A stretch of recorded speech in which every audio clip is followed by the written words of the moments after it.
a comparably simple calculation, or rather simplified calculation, of how much revenue I could potentially make from making videos and what this would mean for my production rate. So I defined the production process in total into 3 phases, 3 distinct phases: ideation, creation, as well as distribution. The less time I spent in ideation and distribution, the more time I spent recording. Because I have so many constraints on the recording, and I define the recording as not necessarily constraints, I do have so many rules that apply to the recording time, which also they are intended to simplify the creation process down to me just standing in front of a camera and pressing start when I think I have something to say, and stopping when I think the thing that I wanted to say is said. So now back, and I also pause in between whenever I need to sneeze or something like this, or whenever I am just lost of words. But the more I pause, the more I tend to pause in the future, which then again decreases production rate and output. Production rate as the output that is also posted, because if I don't post it, then I don't count it as something that was being produced, because it's still lingering in the distribution process. So now the simple calculation I made up is basically, I said, okay, what finances would I need in the future in order to kind of in order to have the finances available for the things I think that are useful.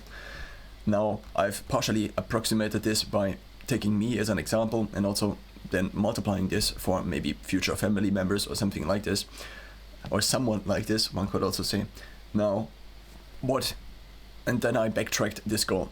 This goal is totally ridiculous. Nonetheless, what it shows me, and what it showed me also, was that by having these utterly ridiculous goals, which then I might never be able to achieve, nonetheless, I now have a demand. And this demand is basically, in terms of me simplifying the process, also in terms of the metrics I use, is basically just the average production rate. Now, I began the average production rate calculation once I turned 18, even though I was still in school at 18, but because I was basically right on the border of getting into school earlier, and I got into school later with my age and birth date. Now, if I want to meet these financial goals, then what I need to do in the next couple of years, at least according to this plan, which is ridiculous, nonetheless, what I've noticed, if I say, okay, I just want to make the best videos, and I just want to make videos that I think are useful, and so on and so forth, then of course this could be a useful strategy. And what this also usually ends in is me not thinking that anything I think is worth posting, at least sometimes. And in these sometimes, then I basically reduce the average production rate down to, I don't know, close to 0, which then also resulted in an average production rate in terms of video posted per day of the last years since turning 18 of 3 per day, which is not enough. So the question is, how much not enough is this? And often I then thought about these different variables I could optimize.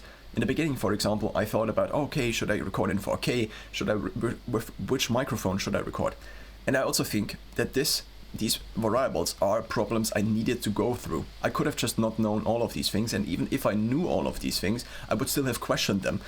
I would have questioned them years and years and years and years, again and again and again, because with every decision variable becomes optimization responsibility. And once I decided for a given set of decision variables and their values, then the responsibility is still to kind of optimize the overall thing. So by having this one variable increase and this other variable decrease, example, if I increase the time spent per unit of work time I invest with ideation, then the videos potentially get better in terms of the structure, but then the overall thing is basically more skewed towards ideation, which means I practice less in front of the camera speaking, because I speak less, because and then what this could result in is that I rely more and more on the process of writing, and then I eventually just write out the videos, which then defies the goal of making these videos not in a writing style, because then I have writing as the threshold, the limitation, the bottleneck for my production process. And if I don't do this, then I eventually have to develop better speaking skills, which then allow me to turn an idea without writing into a video. therefore reducing the variable of, so whenever I reduce a decision variable to 0, such as the ideation process, what I then can do is that I just exclude it. And by excluding it, I'm also foregoing the responsibility of optimization that I obviously have, as long as I still have the variable in my production process. So now back to the calculation. Cost per million is referred to as the cost an advertiser pays per, not per, cost per mil is actually the proper word. Mil is, I think, Latin for 1,000. It's not million. Million would be more than 1,000. So cost per mil is how much an advertiser pays, at least on YouTube, for a given audience. Not for a given audience, but for 1,000 views of a given audience. And since a channel and a video usually targets kind of a given audience, this results in an average CPM per video for a given channel. One could also say for a certain video, one would have a certain CPM, as one video might target financially heavier individuals, which there is a higher interest in advertising toward. Now, if I assume, and this is now not an assumption, it's actually just a historic calculation, one could say. Per posted video, I got an average almost exactly, not exactly, but if in case I have a metric that is an output, then I basically simplify by rounding down. So in my case, I got for all of the videos I posted, at least on YouTube, I also posted to different platforms before, but now I just standardized or simplified the tracking also. So therefore I reduced my numbers by selecting only YouTube as the tracked platform. Now, per video I posted, across all the videos I posted, and these are now again simplified, 2,000. So I posted 2,000 videos since kind of turning 18, and this resulted in an average view count of 100 per video. Now, if I have 100 per video and I basically need 10 videos for one cost per mil unit. If I then have one cost per mil unit by making 10 videos, what I then have is on the lower range, it seems, about 10 cents of revenue. I assume now these 10 cents of revenue are per year. So if I make, now to further explain this step, this is actually quite important. I assume that basically with every ongoing calendar year, there is again a viewing rate of basically one cost per million per these 10 videos, which is not something that makes sense the most. It's only kind of what I wanted to say here. The cost per mil is only for views, and this means that I would have to get recurring views on the same video for this to be true. Nonetheless, I made this calculation in order to simplify this. I already made this calculation actually before, and I just used the smallest, what would be the smallest unit of money that I could earn. It's $1 in this case, because, it could also be a euro cent, but often with online businesses, it seems that the dollar is kind of the currency I get the revenue in. So it could be $1, it could be something else. So let's just say it's a cent of a currency that is fluctuating around the dollar. This could also be pounds. Now, if I assume on the lower range, and that's as of a Copilot requiree of yesterday, so the Copilot requiree resulted in a lower range of $0.18 per CPM, not per CPM, $0.18 CPM. Now if I say, okay, I go even more conservative than this, I go 10 cents per video, since I also make videos across the board, which also means that I basically am approaching average CPM if I have a wide variety of content, one could say. So if I then have 10 videos, then I make $1. I also now assume that I make this dollar again and again as time continues with every calendar year. Now, the assumption baked in here is that as long as I post videos, then the back catalog, so basically my online catalog of videos, will also be kind of presented to viewers, which is not the case, for example, on TikTok so much. So on TikTok and also maybe on YouTube, if there are no new videos, then the channel exposure seems to go down. So per video, then YouTube plays out these videos less, which then results in less and less views over time as the novelty of a channel, or the average novelty, one could say, decreases. An assumption that would be baked into this would be that if you begin to post, then, and well, let's just exclude this. This was a thought that made sense mathematically, but I cannot make these videos 45 minutes because average production rate. Now, if I assume now this, then what I can say very easily is I divide this by 10. So 1 cost per mil revenue is just 1 cent per video. If I make 1 cent per video in a year, which is the actual simplification I started from with, then I would need to make, I think, 2.7, I'm not sure if whether it was billion or million videos per day in order to basically eventually reach my financial goals. Now, this also is a simplification.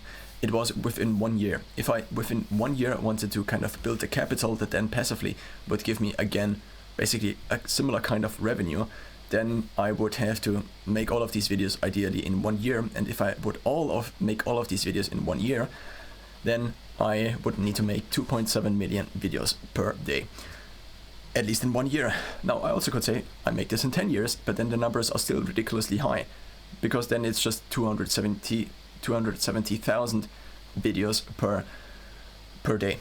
Now, I make currently 3 videos per day on average. So there's a somewhat of a difference, one could say, in these numbers. So it's a kind of a multiple of a difference. So the question then was and became, how can I at least try to increase my average rate, and not just with something that is like, oh, here a bit and there a bit, and I sprinkle here in a bit, but just like 10 times, 100 times the production rate. And so I've simplified things. Instead of titling videos, I now just timestamp them, and that's the title. Instead of putting in channel tags, I now just create a channel without tags. Instead of setting these different customizations in video settings, once I upload a video, I just don't any longer. I also tried, at least that's the current approach, it could change. I basically said, I rely only on YouTube revenue. This is also a cumulative risk, because then I'm relying on the platform YouTube. I could then post videos to other platforms as well, and with the previous two different lengths, and also the distinction between those two of short video content and long video content in these 2 different lengths, and also in terms of my production process in these 2 different lengths, I don't know what I wanted to say here. I lost my train of thought, so to speak. Now, what this showed me is that I need to multiply my output, and I tried to approximate this in the last couple of weeks. And an idea like this needs to be put out, at least in my head, in order to then be over time more and more computed on by my subconscious. And then my subconscious seems to come up with all these different ideas, which then over a day, over weeks, over months, maybe over years, I then implement. A couple of years ago, for example, I realized that I really needed to bet on video instead of blogging, because if I blog for 3 hours in a day, then that's 1 blog post that might still have lots of errors in it. And well, if this blog post is nothing, then it is. The risk per video. So every video I think of as a lottery ticket, or every piece of content. It could be useful. It could also be absolutely not useful. It also could happen to not be played out by the algorithm and other variables. So therefore, the more lottery tickets I produce, the more I average out basically the result. The more videos I produce, on the more topics I produce, the more I average out. Now, of course, one then could say, in terms of business optimization, one focuses on the channel, for example, on the type of videos that gain the most views. But in order to simplify the production process, I basically, at this point in time, for this type of channels, I'm actually also thinking of different kinds of channels. So currently my categorization goes like this. I have notes which I share. So these are basically my private notes that I would have to record anyway if I want to document my life properly. And it seems to be useful to document my life and decisions properly in order to then optimize them. If I don't record the data, and this could also be true for recording my data in terms of fitness, for example, and in terms of health, I have this incredibly complicated machine in front of me, which is my body, which is not necessarily mine, but the human body is the most complex thing known to at least us in the universe. Of course, there could be aliens, but we don't know them yet. So, and if I don't manage my body properly, and this incredible piece of of organic material I have, and I happen to be housed in, then, well, now this was just one example, but I again got lost in this sub-thread. Then back to the decisions. So I call these just notes. These are just me trying to be as neutral as possible about decisions mostly I made about the past, because if I talk about things in the future, then I haven't implemented them yet, and therefore I'm kind of a fraud to a certain extent. So I try to talk about only things I have already made and implemented, maybe also about thoughts I already am having, but that still haven't found a solution, like getting to 2.7 million videos a day. Ridiculous. Then I also am thinking about other areas, or I already categorized the videos I made into other areas, which would be entertainment. In this, included or not included would be music production. I also try to every now and then record something that is usually referred to as music, even though in my case maybe not. And so I have kind of these 3 buckets as of now.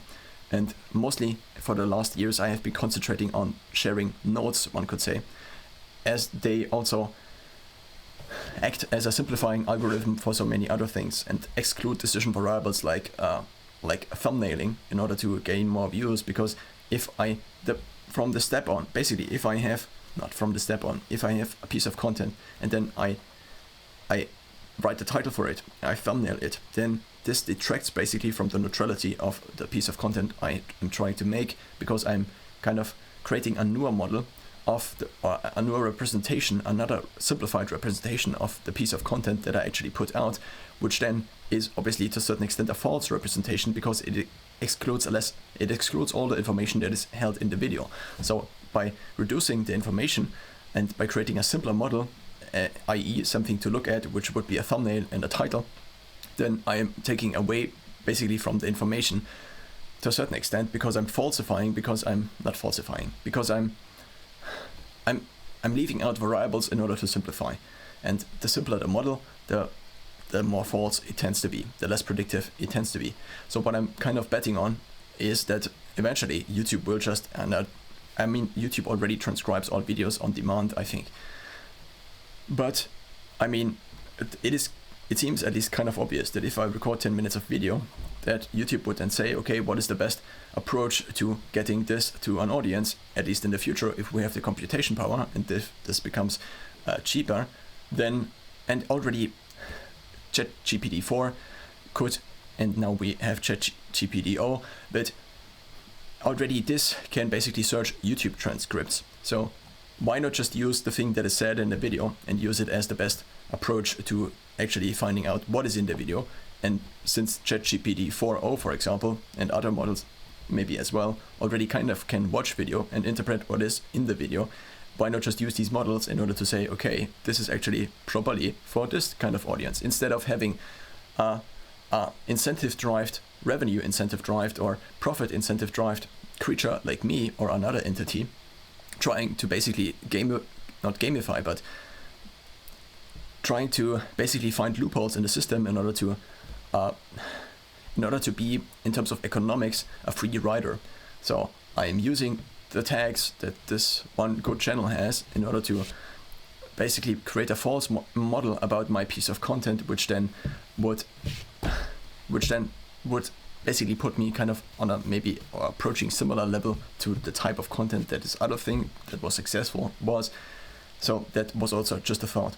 So backtracking from these numbers, and also mostly from the calculation that per piece of content, if it makes 1 cent per year, and if I would want to make all of the revenue, first of all, I would need to make in order to then have basically a capital that then would return passively, at least if I invested into something that then doesn't go down, passively a certain amount of income that I then could live on, and potentially also others could live on in the future.